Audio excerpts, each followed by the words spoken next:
Hello बच्चों, let's read the given question. The question says a train weighing 100 metric ton is running on a level track with uniform speed 72 km per hour.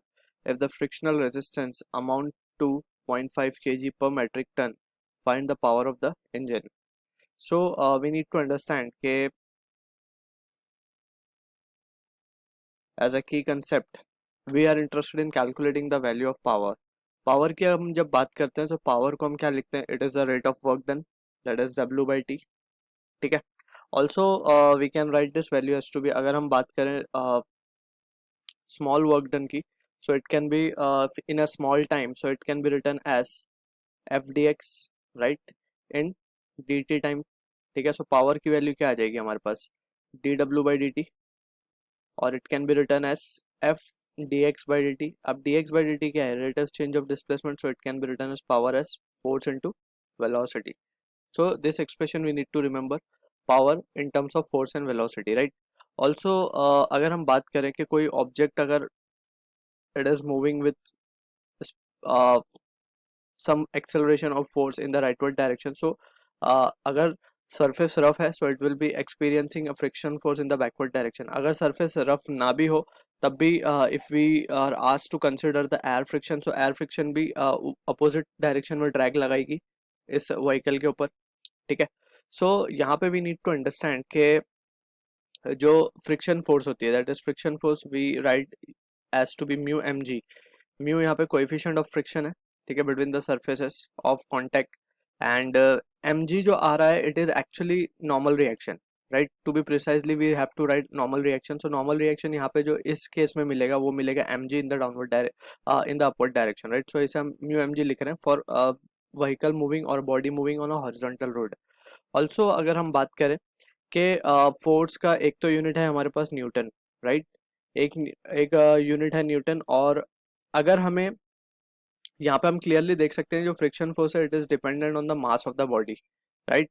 सो यहाँ पे जो as per हमारे question में जो given है, हमें given है 0.5 kg पर मेट्रिक टन का रेजिस्टेंस, फ्रिक्शनल रेजिस्टेंस लग रहा है.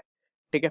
यानी कि 0.5 kg के ऊपर 0.5 kg एक मेट्रिक टन पे रेजिस्टेंस फोर्स है.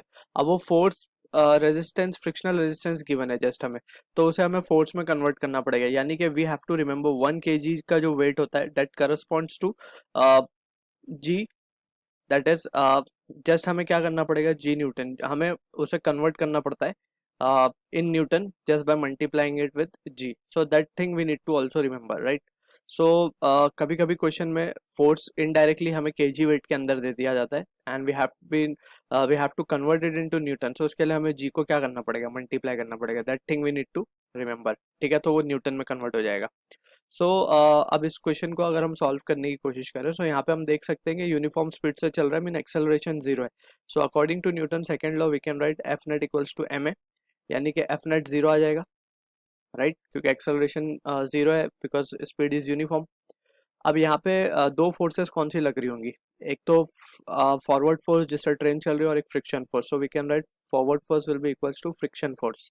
अब फ्रिक्शन फोर्स के लिए हमें वैल्यू गिवन है. सो वैल्यू क्या गिवन है हमें?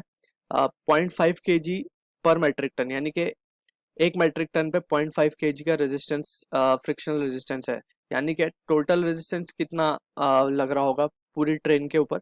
सो just we need to multiply it with 100. So ये आ जाएगा 50, and this will be in kg weight, right. So इसको अब हमें कन्वर्ट करना पड़ेगा न्यूटन के अंदर, that is the SI unit, right. So इसको जस्ट हमें मल्टीप्लाई करना पड़ेगा जी के साथ. सो ये आ गया अब न्यूटन में. ठीक है. So we have with us the value of force and we have with us the value of velocity. अगर वेलोसिटी या स्पीड को देखें हम, सो हम 72 किलोमीटर पर आवर गिवन है, राइट. सो इसको कन्वर्ट करना पड़ेगा मीटर पर सेकेंड. सो उसके लिए 5/18 से जस्ट मल्टीप्लाई करेंगे हम, and this will be equals to 20 metre per second. ठीक है. Finally we can have the value of power. Power को अब हम क्या लिख सकते हैं? Power is force into velocity. So force हमारे पास है 50 जी. जी की वैल्यू we have to take 9.8. We हमारे पास है 20. ठीक है. सो ये वैल्यू जो आएगी हमारे पास, it will be 1000 into 9.8, that will be equals to 9800 watt. So this is the answer to the question. I hope you understood the solution. All the best.